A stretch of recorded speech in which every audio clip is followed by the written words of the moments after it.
বিসমিল্লাহির রহমানির রহিম।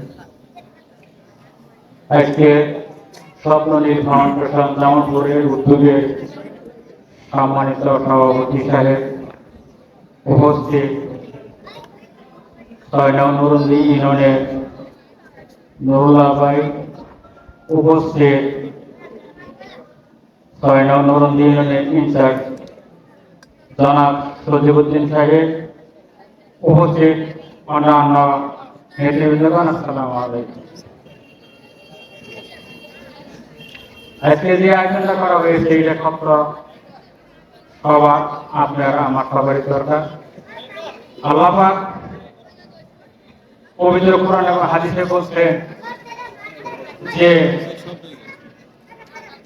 সৃষ্টি সেবা, সৃষ্টি সেবা বলতে আমি এই বুঝি যে নিজে বাঁচো এবং অপরকে বাঁচাও, আমি বাঁচবো এবং অন্যকে বাঁচাবো। আমরা একজন অন্যজনকে সাহায্য করা আমাদের মানুষের কর্তব্য।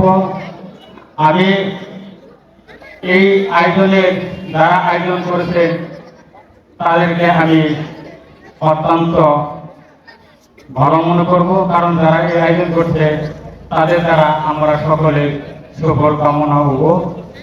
আর আমি অত্যন্ত অসুস্থ বোধ করছি, আমার মনটা একদম ভালো না। আমি এই বলবো আমরা নিজে বাঁচবো এবং অপরকে বাঁচাবো, এই বলে আমি আমার বক্তব্য শেষ করছি। আসসালামু আলাইকুম।